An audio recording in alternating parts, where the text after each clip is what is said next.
Ma'am ఈ రోజుల్లో కొన్ని కొన్ని సంబంధాలు పెళ్లి చూపులు అయిపోయిన తర్వాత, చీర పెట్టిన తర్వాత, పసుపు కుంకాలు అయిపోయిన తర్వాత కూడా క్యాన్సిల్ అయిపోతున్నాయి.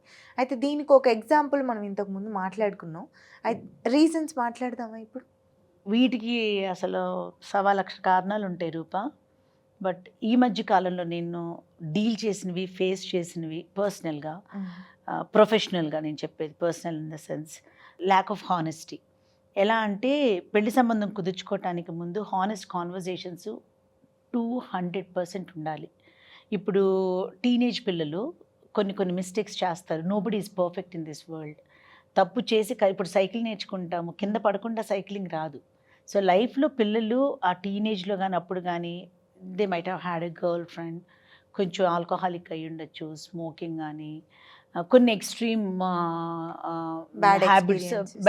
హ్యాబిట్స్‌లోకెళ్ళుండొచ్చు. పేరెంట్స్ వాటిని క్యూర్ చేసుకొని, ఆ పిల్లలు క్యూర్ అయిన తర్వాత వెడ్డింగ్ లాంటివి చూడటం తప్పులేదు. కానీ వాటిల్లో ఇంకా ఎగ్జిస్టింగ్‌గా ఉన్న పిల్లలకి my first advice to the parents not to put them into a marriage relationship. అది చేస్తే బాగుపడతారు అని చెప్పేసి పిల్లల్ని ఇంకొక పిల్లల లైఫ్‌ని పాడు చేసే రైట్స్ వీళ్ళకి లేవు.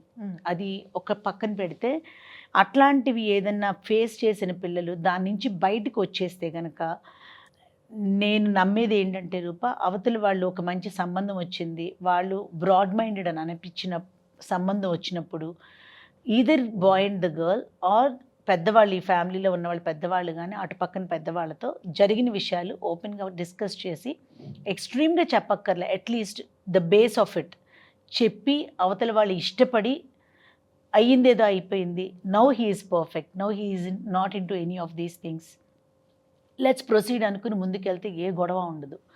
ఎలా అవుతుందంటే Roopa, very recently I had a very bad experience. ఎట్లా అంటే వెరీ ట్రెడిషనల్ ఫ్యామిలీ. వాళ్ళు ఫస్ట్ నుంచి కూడా, అంటే ట్రెడిషనల్ ఫ్యామిలీ అంటే పూజలు చేస్తారని కాదు, they are not in to habits. Children కానీ ఫ్యామిలీ కానీ కొంచెం ఇంకా ఆ పాత కాలం మనుషులానే ఉన్నారు, క్వైట్ కంఫర్టబుల్లీ వెల్ సెటిల్డ్. వాళ్ళకి ఒక సంబంధం వచ్చింది. ఆ సంబంధంలో ఉన్న వాళ్ళు ఏంటంటే these are also traditionally solid people, but they are into the modern lifestyle. Okay. So families రెండు మాట్లాడుకున్నప్పుడు అవతల వాళ్ళ కల్చర్ వీళ్ళకి నచ్చింది, వీళ్ళకి ట్రెడిషన్స్ వాటికి వీటికి అన్నిటికీ ఓకే అనుకున్నారు. కానీ little things between the children ఏంటంటే, ఆ పాప she doesn't want anyone who is in to habits. She ఆ అమ్మాయికి ఇష్టం లేదు, ఈ అబ్బాయికి హీ గాట్ సర్టెన్ హ్యాబిట్స్. ఇవన్నీ ఉన్నప్పుడు ఈ అమ్మాయికి అబ్బాయి నచ్చేశాడు. నచ్చినప్పుడు ఏం చేసింది, ఇంట్లో వాళ్ళకి తెలవకూడదు అని చెప్పి పేరెంట్స్కి చెప్పలేదు. రెండు పక్కల అబ్బాయికున్న పేరెంట్స్కి హ్యాబిట్స్ గురించి పేరెంట్స్కి చెప్పలేదు. సో వీళ్ళిద్దరు మాట్లాడుకున్నారు. ఈ అబ్బాయి ఓపెన్గా అన్నీ చెప్పాడు ఆ పాపకి. ఇక్కడ హానెస్టీ అంటే రూపా, ఒకటి ఈ అబ్బాయి అమ్మాయికి చెప్పటం ఇస్ అప్రిషియేటివ్, కానీ అమ్మాయి పేరెంట్స్ దగ్గర దాయటం ఇస్ నాట్ యాక్సెప్టబుల్. ఎందుకంటే తనకి ఇప్పుడు కొత్తగా వచ్చిన అబ్బాయి కన్నా ముందు తన ఇమీడియట్ పేరెంట్స్కి రేపు ఏదైనా జరిగితే అడ్రస్ చేయాల్సింది వాళ్ళే కదా. వాళ్ళ దగ్గర నుంచి ఆ పాప దాచిపెట్టింది.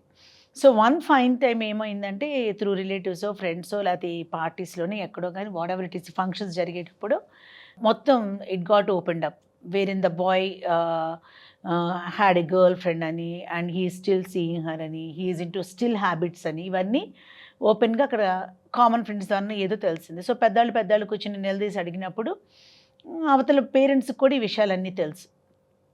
సో ఎంగేజ్మెంట్ బ్రేక్ అయిపోయింది. అప్పుడు వాళ్ళు కూర్చున్నప్పుడు ఏమంటారు, మీ అమ్మాయికి అన్నీ చెప్పాము, మరి మీ అమ్మాయి మీకు చెప్పలేదా అంటారు. అన్నీ ఎందుకు చెప్తారు వాళ్ళు? ఇంకా గర్ల్ ఫ్రెండ్ ఉందని చెప్తే ఆ పిల్ల ఒప్పుకోదు కదా. It's a wild way to escape the scenario, అంతకన్నా ఏం లేదు. ఇంకా ఊరంతా ఉన్నవి లేనివి కథలు అల్లుకొని, వీళ్ళ కథలు వీళ్ళు, వాళ్ళ కథలు వాళ్ళు, you know it's unwanted non sense. ఇట్లాంటివి రకరకాలు. ఒకసారి ఇప్పుడు ఇది సిచ్యువేషను, ఇంకో చోట ఇంకో సిచ్యువేషను. ఇప్పుడు కొన్ని వెడ్డింగ్స్ చేస్తూ ఉంటాం రూపా, పిల్లలు హానెస్ట్గా పేరెంట్స్ కానీ అవతల వాళ్ళతో, see this is what happened in my son's life, this is what happened in my daughter's life, now everything is out of it. So ఇట్లా అంత అవతల వాళ్ళకి కూడా పెళ్ళిళ్ళు అయిపోయినాయి, లేకపోతే యూనో ఏ రీజన్ ఉన్నా కూడా అట్లా నీట్గా చెప్పినప్పుడు వీళ్ళు కన్విన్స్ అయ్యి మ్యారేజ్ చేసుకుంటారు చూడు. అట్లాంటి ఏవి గొడవలు ఉండవు. పేరెంట్స్ దగ్గర దాచిపెట్టిన, అవతల ఫ్యామిలీ దగ్గర దాచిపెట్టిన తర్వాత బయటపడినప్పుడు ఇగో ఇట్లాంటివన్నీ జరుగుతున్నాయి. ఇప్పుడు ఎక్కువ జరుగుతున్నవన్నీ అవే రూపా. రైట్. మీరు చెప్పింది వరకు అంత కామ్‌గా జరిగిపోతే, షేర్ చేసుకొని, ఆళ్ళు వీళ్ళు అర్థం చేసుకుంటే కామ్‌గానే వెళ్ళిపోతుంది లైఫ్. ఇప్పుడు other side of the coin గురించి మాట్లాడదామా? దాయాలి ఈ విషయాలు అవతల వాళ్ళ దగ్గర అనుకున్న వాళ్ళు ఏమనుకుంటారంటే, రేపు పిల్లెళ్ళి వాళ్ళ ఇంట్లో ఉండాలి. ఈ పిల్ల గురించి ఉన్న ఈ ప్రాబ్లమ్స్ వాళ్ళకి తెలిస్తే ఈ రోజు కాపోయినా రేపైనా దెప్పి పొడవటమో, బాధ పెట్టడమో చేస్తారేమో అని భయపడి కూడా దాస్తారు కదా! ఒకవేళ చెప్పలేదు రూపా, చెప్పకుండా ఈ అమ్మాయి దాసుకుంది. జీవితాంతం ఇది ఎప్పుడన్నా బయటపడితే ఏమవుతుందన్న భయంలో అవతలాన్ని ఇంప్రెస్ చేస్తూ కూడా బతకాలిగా ఈ పాప. అవునా? How correct. Long she can do ఎప్పటికైనా తెలుస్తుంది. తెలవకుండా మనమేమి ఆది మానవులం కాదు కదా! మనుషుల మధ్యలో బతుకుతున్నాం.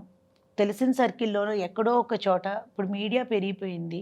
ఏదో ఒక కార్నర్ నుంచి ఏదో ఒక చిన్న విషయం వచ్చినా కూడా అక్కడ ఏమీ లేకపోయినా నువ్వు నాకు చెప్పలేదన్న ఒక పాయింట్ చాలు అదొక పెద్ద బాంబ్ బ్లాస్ట్ అవ్వటానికి. So it's better fair enough to the other person to know what happened. అది తెలిసి ముందుకెళ్తే రేపు ఎవరొచ్చి ఏం చెప్పినా కూడా ఇక్కడ ఏమి ఎఫెక్ట్ అవ్వదు. యువతల మనిషికి కూడా కాపురం చేసేటప్పుడు లోపల ఒక ఫియర్‌తో కాపురం చేయాల్సిన అవసరం ఉండదు. సో కొన్ని నేను చెప్పలేకపోతున్నాను Roopa. Because it's not fair on my part to talk. Habits of the children and lifestyle of the children ఇవన్నీ పేరెంట్స్‌కి తెలిసి దాచిపెట్టడం ఇట్లాంటివి వాటి వల్లే చాలా సమస్యలు వస్తున్నాయి. అంటే వాళ్ళు మారిపోవాలి, మార్చేసుకోవాలి. నేనేదో ఇవాళ ఏదో జ్ఞానం ఇవ్వటానికి వచ్చానని నేను అనట్లేదు కానీ that is their lifestyle. When you accepted that to be your lifestyle, let other person know your lifestyle. అది తప్పు అనుకున్నప్పుడు నువ్వు ఫాలో అవ్వకూడదు. అది నాకు ఓకే అనుకున్నప్పుడు అవతల మనిషికి చెప్పడంలో భయమే ఉంది. You need to tell, you need to share, be a honest person. ఒక హానెస్ట్ కాన్వర్జేషన్ కనుక ప్రాపర్గా ఇవన్నీ జరిగినాయి అంటే కనుక ఇవన్నీ రావు రూప. ఇప్పుడు వేరే రీజన్స్ పిల్లలిద్దరికి మాట పెరిగింది అట్లాంటివి ఇవన్నీ పక్కన పెట్టేస్తే అసలు హానెస్టీతో ఒక ముందుకి వెళ్తే గనక ఎక్కడ ఏ ప్రాబ్లము రాదు. రైట్.